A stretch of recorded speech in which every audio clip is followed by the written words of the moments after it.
My wife, Lynn, and I have been together for 6 years and married for 11 months. Our entire history together has been very normal, and never once have I noticed any weird behaviors or red flags. I can't stress enough how out of character this whole thing is for her. Lynn is very kind, intelligent, and thoughtful. She's always been the no-nonsense type of person. Being childish or trying to scare me is not something she'd normally do. She doesn't even like watching horror movies. When we first started dating, she agreed to watch The Shining with me because she knew how much I loved horror. She was so scared that she didn't even make it through half of the movie before we had to turn it off. She isn't into anything creepy and has never been into pranks. It's just not her cup of tea, and that's fine. But that's what was so strange about this. It's just so unlike her. I should also add that she never had any mental health issues, and as far as I'm aware, it doesn't run in her family. I know some people are able to hide their mental health problems, but in the 6 years we've been together, I think I'd have seen some sort of sign.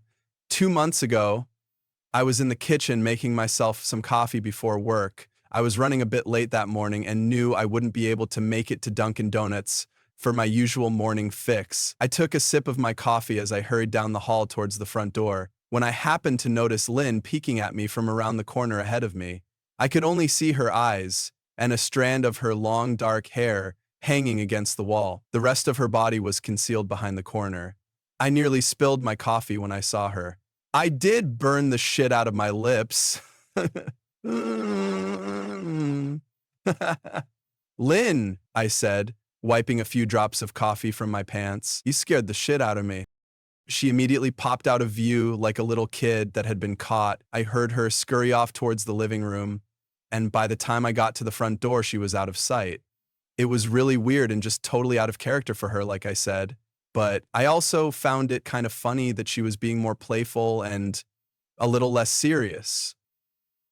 I shouted that I loved her and called her a weirdo. As I shut the door behind me, I heard her laughing. Her behavior was a bit odd, but it certainly wasn't something to call a priest over. I forgot about it by lunch, and by the time I got home, she was her normal self. I didn't bring it up, and neither did she, and life went on.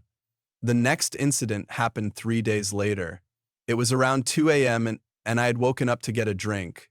I was standing at the kitchen island, jug of OJ in hand, when I felt a strong feeling that I was being watched. For whatever reason, I looked down at the floor and saw my wife's smiling face staring back. She was peeking at me from the other side of the island, staring up at me with wide, unblinking eyes and grinning like the Cheshire Cat. I screamed, I'll admit it, not out of irritation, but fear. For some reason at that moment, I was scared. At the sound of my scream, Lynn scuttled backwards out of my view, her hands and feet smacking the tile floor as she hurried out of the kitchen on all fours. I didn't run after her, or even yell after her. I just stood there frozen in shock, wondering what fuck had possessed her to do that. It took me a little longer than I'd like to admit to go back upstairs, but I eventually did. When I got to our bedroom, Lynn was lying on her side, asleep, or at least pretending to be. I stood there for a while, watching her breathing to be sure she really was asleep. I had the feeling she might jump out at me the moment I got into bed. But she didn't. I climbed into bed, and she didn't even move. Her breathing was soft and deep, and I was starting to wonder if I'd dreamt the whole thing. The next morning, I waited for her to come down for coffee, and after handing her a mug and kissing her cheek, I decided to ask her about it. What was that about last night? I asked, keeping my tone light so I didn't offend or embarrass her. She frowned over her cup of coffee, shaking her head like she had no clue what I was referring to. You were peeking at me again. From over there, I said, pointing to the spot on the floor by the kitchen island. She followed my gaze, and when she looked back at me, she burst out laughing. She laughed so hard that I couldn't help but join her. You creep me the fuck out sometimes, you know that? I said. She giggled and set her cup on the counter and wrapped her arms around my neck. You creep me out all the time, so I guess we're even, she teased. We said our goodbyes and left for work. As I drove, I kept thinking about how creepy it had been seeing her grinning at me from behind the island like that. The sounds her hands made on the floor as she crawled away. I told myself she was just trying to be silly, just trying to join me in my love of all things horror. It's not like I was afraid of her, but it still didn't sit right with me. I started seeing her peeking at me more and more. Sometimes she'd be peeking out from behind the couch or living room curtains. Once she even managed to get inside her grandmother's old trunk that sits at the foot of our bed. I might not have even known she was there at all had the trunk's old hinges not given her away. She'd had the lid propped up just enough so that only half of her face peeked through. She'd been grinning like an excited toddler. It was unnerving. I didn't even know what to say to her. All I could do was stare. When I finally found my voice, I asked her why on earth was she doing this. She didn't answer, but she had slowly closed the lid, shutting herself inside the trunk. I just walked away, feeling disturbed. I didn't understand why she was doing it, but it clearly made her happy. I just hoped she would tire of the game quickly. Lynn didn't peek at me for the next 2 weeks. I started to think she was done with her weird prank, and I was relieved. We were watching a show on Netflix one night, and I jokingly said that I hadn't seen her peeking at me lately, and that she must have given up on her spy game. She looked up at me with a small smile and said, "Maybe I've just gotten better at it." I didn't say anything, but I wondered whether or not she was joking. For the next few days, I couldn't stop thinking about what she'd said. Was she still peeking at me when I wasn't looking and I just hadn't noticed? And if so, what the hell was she getting out of this? I started to feel paranoid, constantly checking whether she was watching from around the corner or behind a door. I was jumpy whenever I was home and she wasn't in full view of me. I felt stupid and a little crazy. But after a few weeks without another incident, I began to relax. I stopped checking behind furniture and walls and told myself it was just a bad memory. Then, a few days ago, things got so much worse. Lynn left to go to a friend's, and I lounged on the couch and played a couple games on my laptop.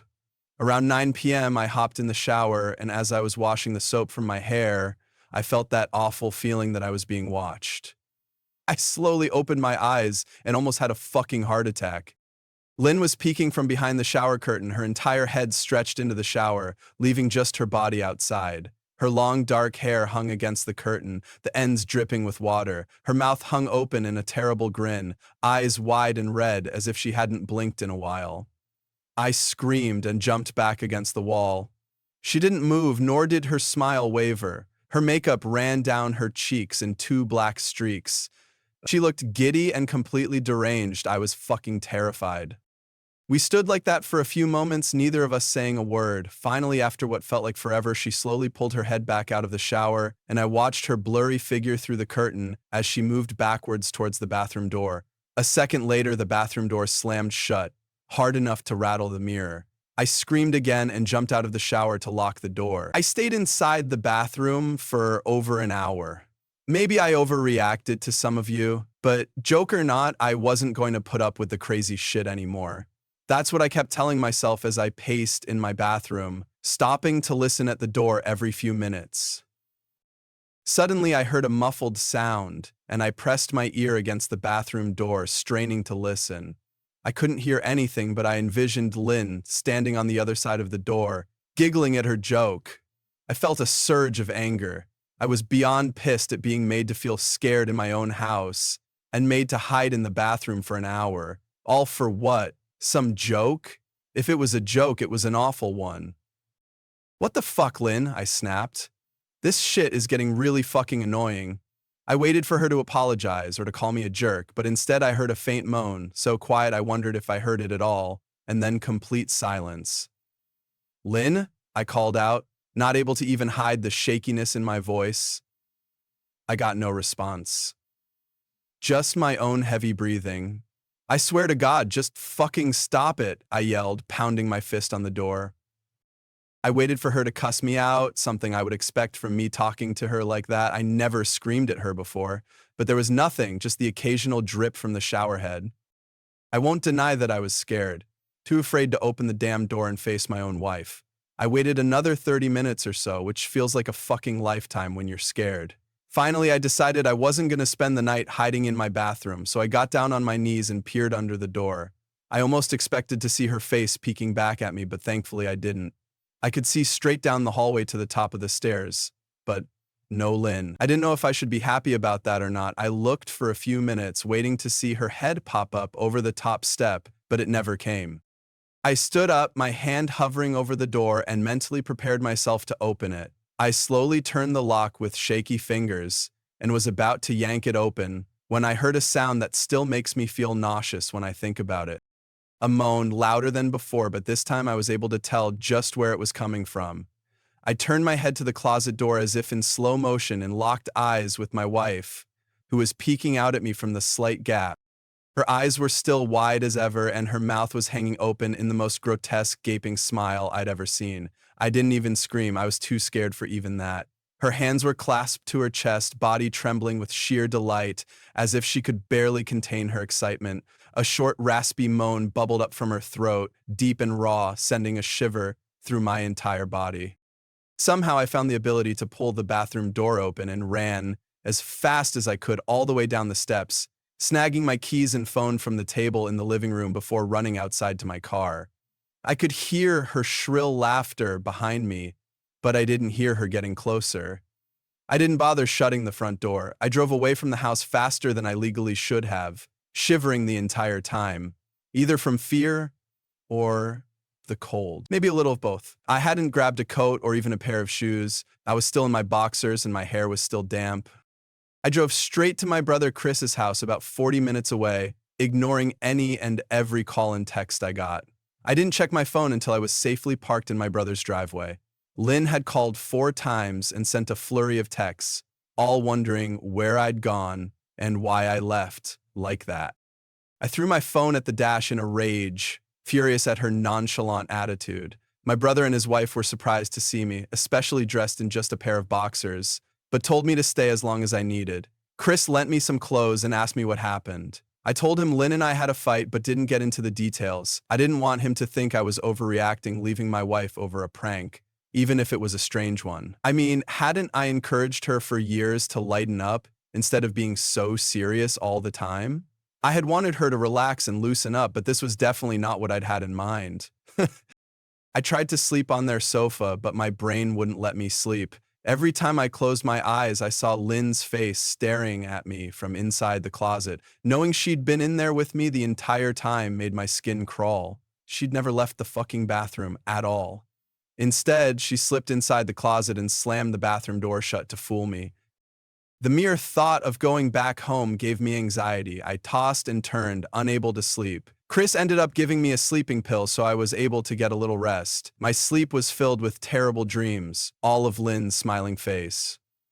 I woke up just as the sun started to rise. My sore body ached from the sofa, and I felt drained. I knew I'd have to call Lynn at some point, but I didn't know what to say to her. I wouldn't be going home unless she gave me her word she'd never do any more creepy shit. I just wanted my wife back. Her normal, serious self never looked so good to me. I was contemplating calling her and telling her that when that familiar feeling came over me. I was being watched. I was staring at the ceiling, my heart in my throat. I didn't want to look away, but the longer I ignored the feeling, the worse it got. My eyes drifted away from the ceiling almost on their own. Her face was pressed up against the window beside the couch, staring down at me with that same gaping smile. Drool dribbled down her lips, leaving 2 long streaks down the glass. I didn't know how long she'd been there, but something told me she'd been there quite a while, possibly all night. I didn't bother screaming, though I was afraid anger trumped any fear I felt at that moment. I jumped up from the couch and pounded my palm against the glass. "Lynn, are you crazy? What the hell is wrong with you? Just go home," I shouted. "Now." She didn't move, and her ghastly expression never changed. If anything, her smile only grew, as if she had never been more elated. I could hear Chris and his wife moving around upstairs. As if Lynn could hear them from her place outside, her head twitched slightly in their direction and she began to close her mouth slowly. Chris called my name from upstairs, obviously concerned.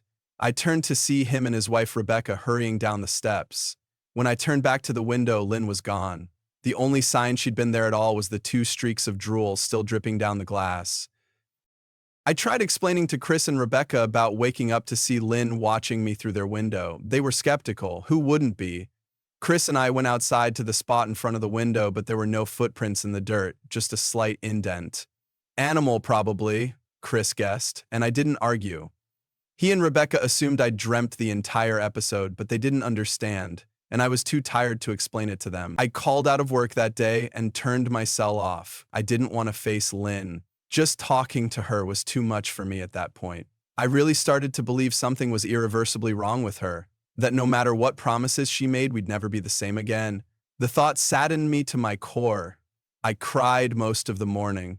By noon, I figured I was ready to confront her, give her one last chance to explain herself. I could at least give her that after 6 years, I told myself. I turned my phone on and saw the dozens of texts she'd sent, all from a seemingly concerned wife. Can we talk? I love you. Please call me. I'm really worried. Can you answer? Just come home. And more of the same. All texts telling me she loved me and she wanted me home. How worried she was. Not a damn one addressing the crazy shit she pulled. Like she hadn't been acting like a character from a Stephen King book. Even her texts were different. She normally texted novels. Just to tell me to pick up a loaf of bread. You'd think she'd have more to say to me after her bizarre shenanigans. I know it probably seems childish to some of you who are miles away from this situation, but if you saw the way Lynn had looked at me, how she scampered away on all fours like some wild animal grinning at me from inside the closet like a lunatic, then I think you'd find my reaction was warranted. I ended up staying with Chris and Rebecca for another night. I didn't wake up yesterday until afternoon, and thankfully I didn't see Lynn's face watching me through the window. I don't want to pry because it's not my place, but is this fight something that can be mended? Rebecca asked. She'd made us both a sandwich for lunch, and I knew she wanted to breach the subject without seeming to be nosy. I don't know, she's like a different person, I said, choosing my words carefully. I still wasn't ready for her or Chris to know the full extent of the batshit craziness I had been dealing with. People change, Ben, but she's still the same woman you married. Maybe you both just need to talk through your issues. Whatever's going on, I'm sure it can be fixed, she said, ever the peacemaker. I think it's beyond that now. I don't think talking would help. I just don't trust her, I said. The words stung in my heart. I missed and loved my wife, but how could I live with someone like that? Living in constant fear didn't sound too appealing. Lynn loves you. She has to be absolutely crushed, she said. I don't know about that, I said. Well, she certainly seemed like it to me. I've never seen her so upset. Very much unlike the Lynn I know, Rebecca said, shaking her head sadly. It took a full minute for her words to really sink in, and when they did, I felt dread worming its way through my skin. Wait, what do you mean? You saw her? You saw Lynn? I asked, my mouth suddenly dry. Rebecca nodded casually as if that fact wasn't nightmare fuel. Maybe for her it wasn't. She stopped by this morning just after Chris left for work, she said, cleaning the plates from the table. I didn't see her car, though. Maybe she took an Uber or something. Beck, what did she say? Did she come inside? I asked, sweat starting to break out on my forehead. I began looking around, examining corners as though a predator lurked behind them. No. She just asked if you were awake yet, and I said that you weren't. I asked if she wanted me to wake you, but she said no. Just said to let you sleep, she said as she washed the dishes. That's all? She didn't say anything else? I asked. No, she looked awful, though, like she hadn't slept in days. I think you should call her. I got up from the table and thanked Rebecca for lunch.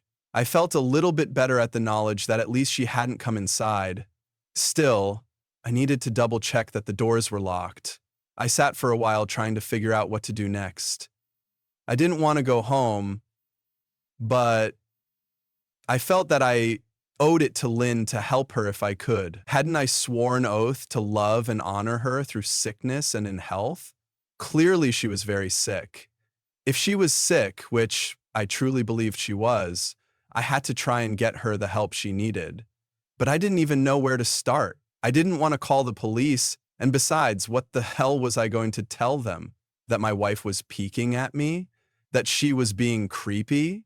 As bizarre as she'd been, she still hadn't committed any crime. Not yet, anyway. The police would have probably said that I was overreacting, but this wasn't some prank. It felt wrong. Dangerous, even. Like something sinister lurked beneath her smile.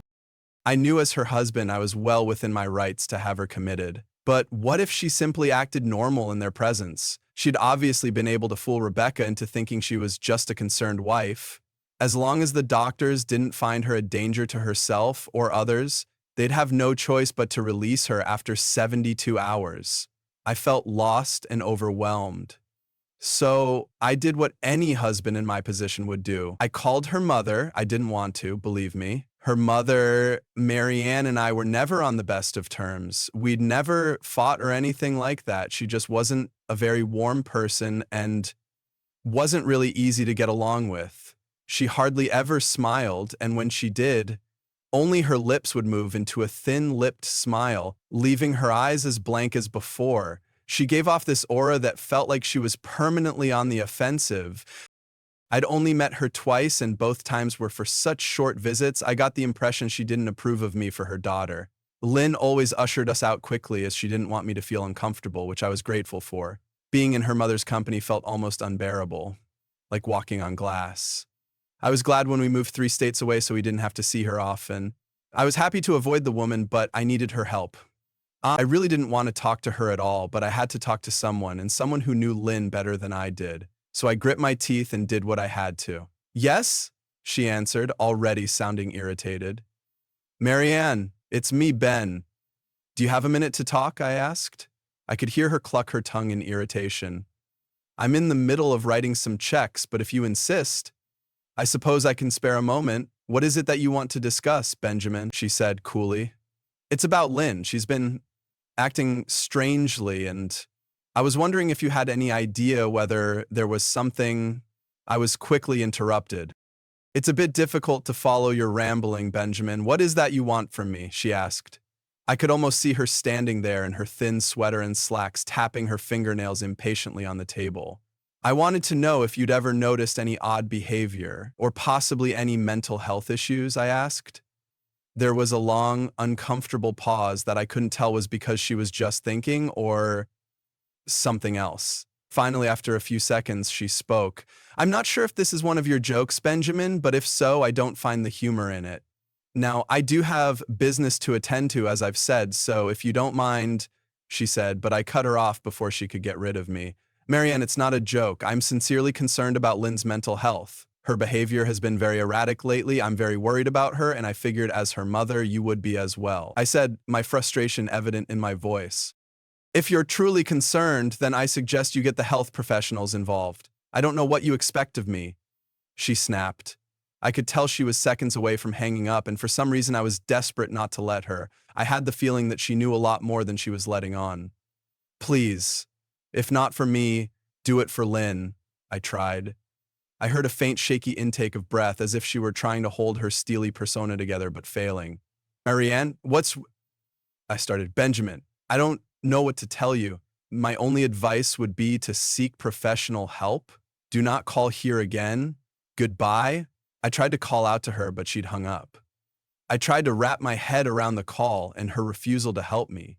Even if she didn't like me, why wouldn't she want to help her own daughter? I couldn't understand that.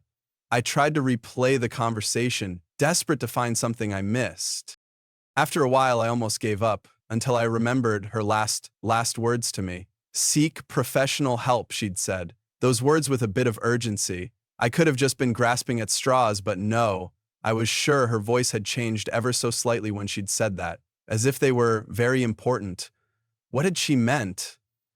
I assumed she'd been referring to medical professionals, but maybe she was referring to someone else.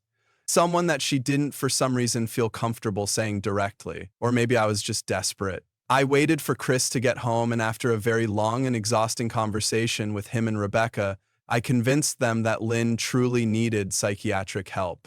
I didn't tell them everything. I wasn't prepared to go into it yet, but I told them about our last encounter, how she'd hidden in the bathroom, peeking at me from the closet.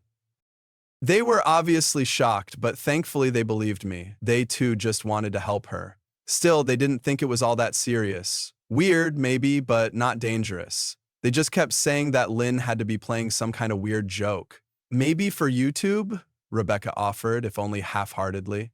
Chris didn't think we should involve the police just yet. He offered instead to go with me, and I readily accepted. He reasoned that calmly talking to her, trying to coax her into going willingly, was the best recourse. I agreed to do it his way. At least I wouldn't be going into that house alone. We drove over this morning, just after breakfast. There was no way I was going at night. When we pulled into the driveway, my stomach began doing somersaults. Her car wasn't there, but I still didn't let my guard down. The front door was ajar, and for a split second I thought we'd see her eyes staring through the gap. I was shaking and starting to sweat. Chris, however, was fine. He waited for me to open the door, his hands in his pockets like he was going on a fucking stroll through the park. I envied his ignorance. I pushed the door open and was immediately hit with the stench of rot. Chris smelled it too, and he walked in the house behind me with his nose scrunched up. "Hey, why the fuck are you looking under the couch?" Chris asked eventually. "Aren't we looking for your wife?" He was looking at me like I was a moron. "Let's just go upstairs," I whispered. He shook his head but followed me up the stairs to check the bathroom and spare bedroom. On the way up, my shoes crunched over pieces of glass that looked to be littered over a few of the steps.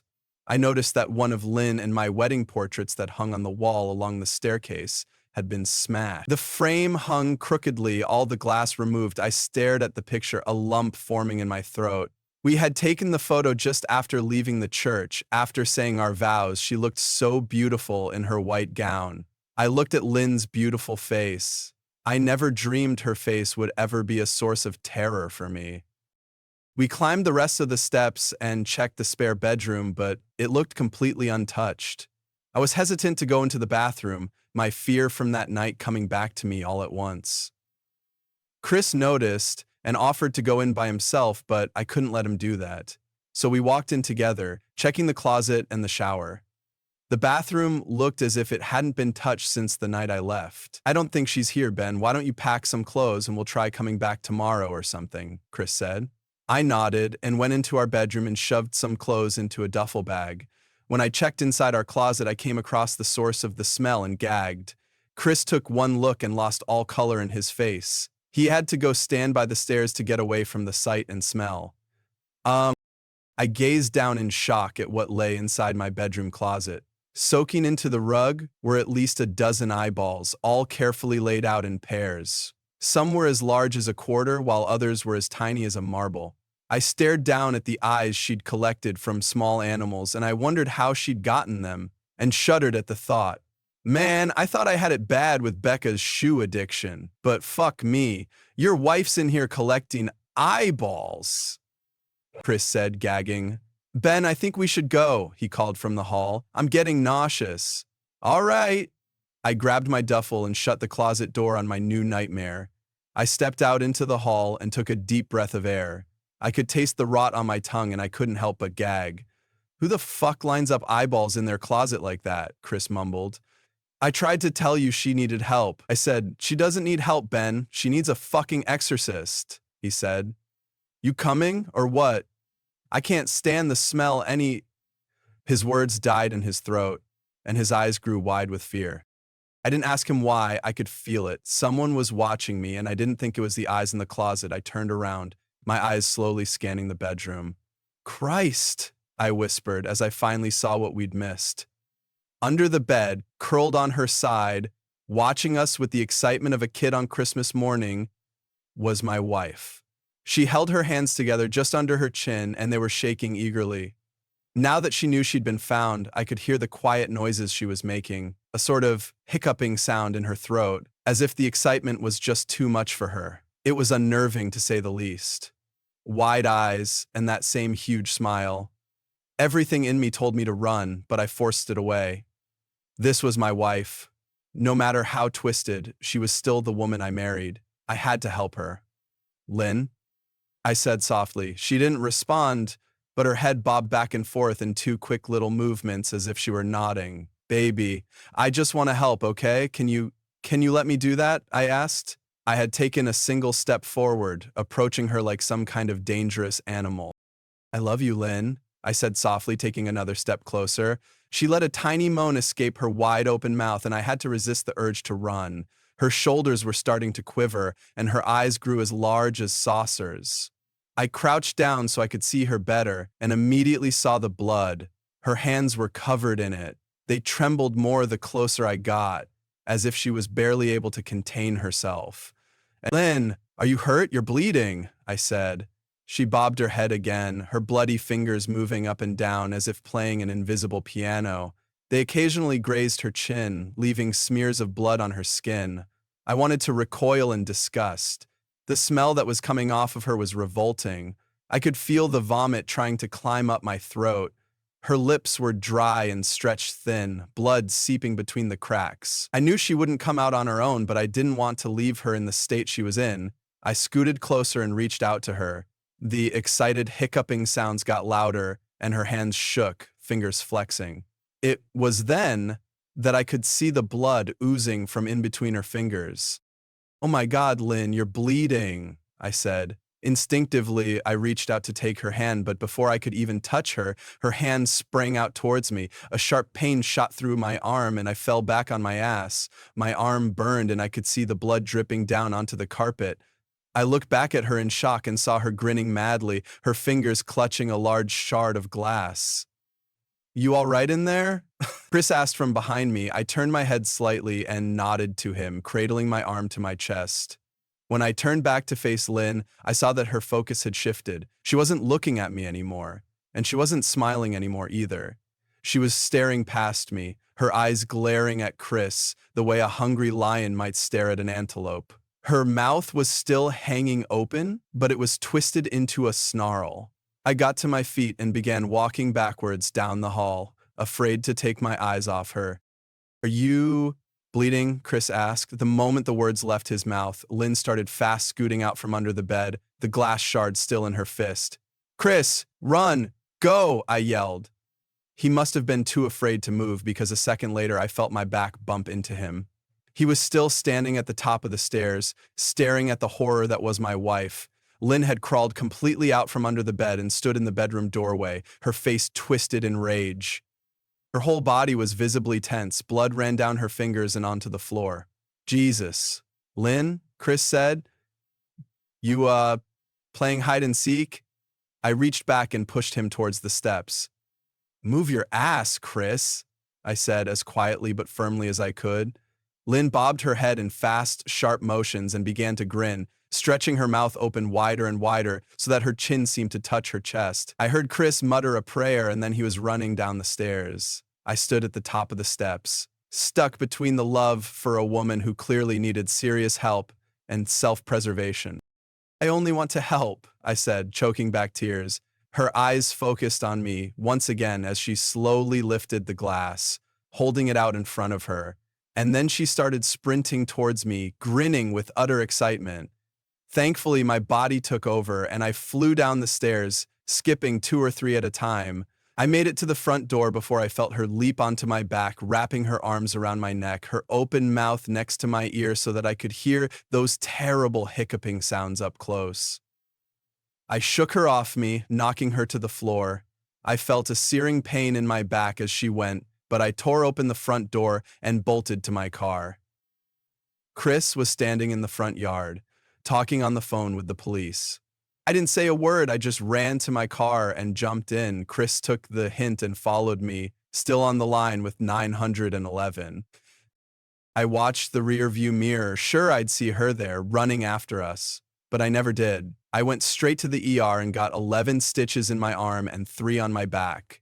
The police asked a lot of questions and went back to the house to do a search, but of course, Lynn wasn't there.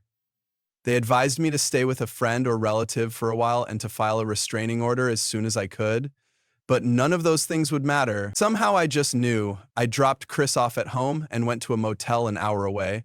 I wanted to put as much distance between me and Lynn as I could. This is where I've been for the last 4 hours.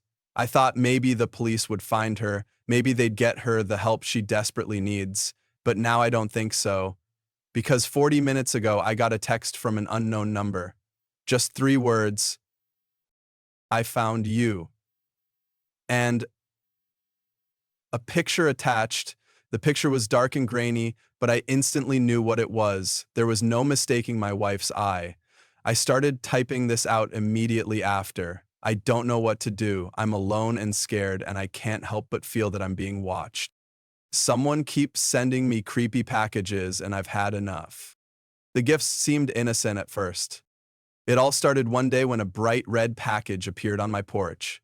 The box had no name or return address, so it didn't come through a postal service. "Someone left you a gift, dear," my neighbor Edna shouted across the street as I picked up the box. Cool, a present, I thought, feeling like a kid as I tore into the present. A small object surfaced, a Hummel figurine.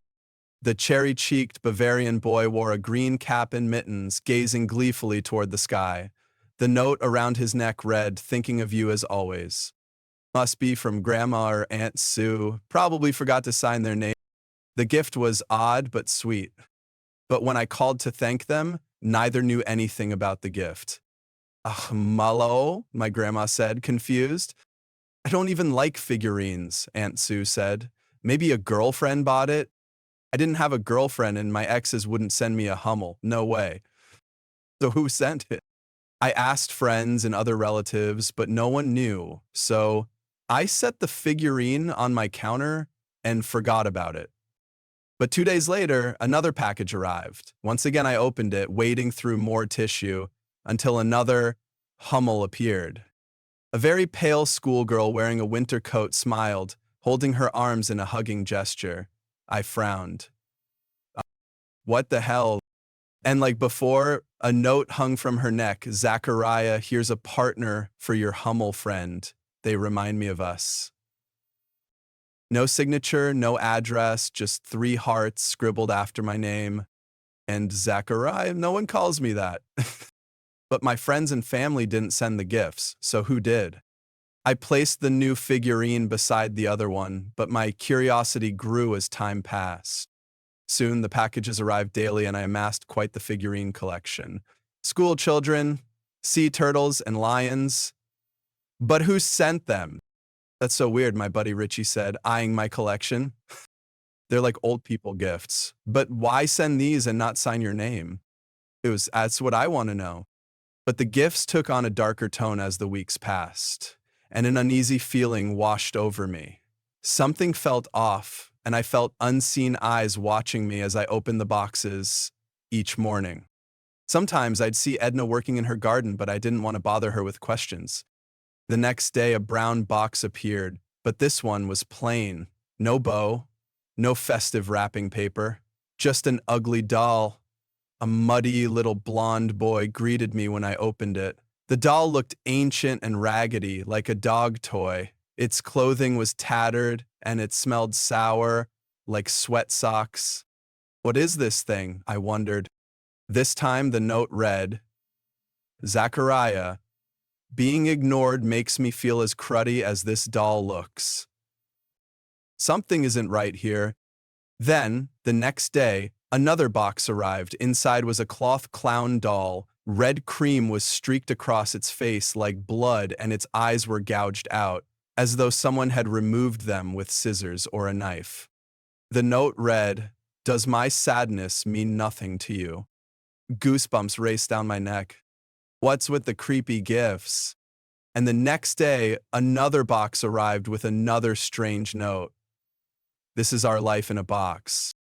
Inside was a polyphone, a disc-playing music box, the wood chipped and time-worn. When I opened it, an eerie nursery rhyme sounded.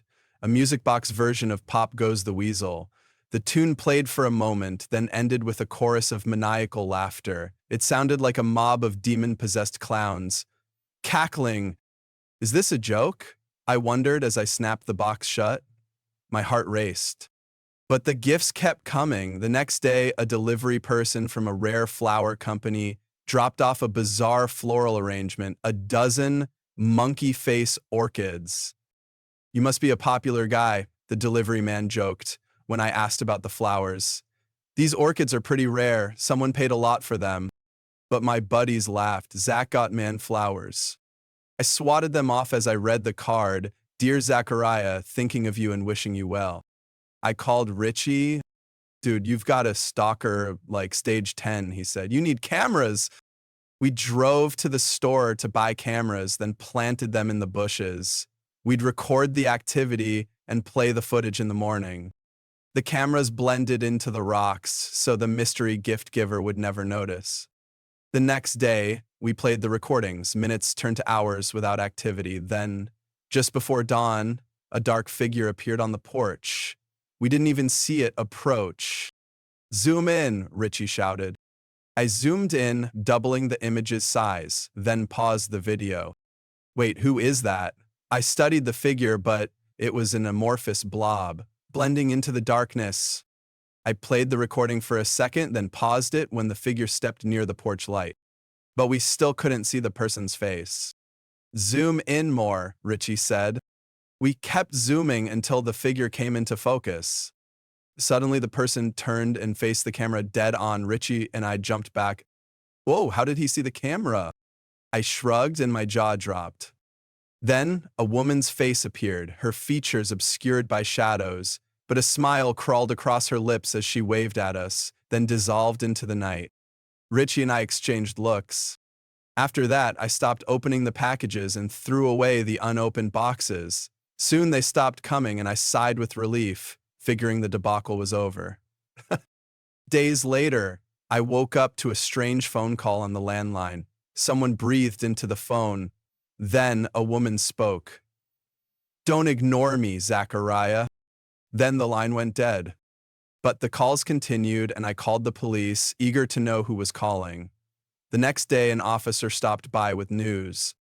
Strange, but all the calls trace back to a local graveyard. Turns out, the names on two of the graves match those of a married couple who lived here 60 years ago. Names are Edna and Zachariah Rogers. The officer handed me a photo, and a younger version of my neighbor Edna stared back, and the man beside her looked like me. My stomach flip-flopped. Her husband left her, and it sounds like she didn't take it well. He pointed to the entryway, hung herself right there in the hallway. I never saw Edna again after that, but I learned the house across the street had been unoccupied for years. No one but me had seen Edna gardening all those mornings. Then one night, as I drifted off to sleep, my cell phone dinged. The text message read, "I didn't mean to scare you. You just looked so much alike. My bad."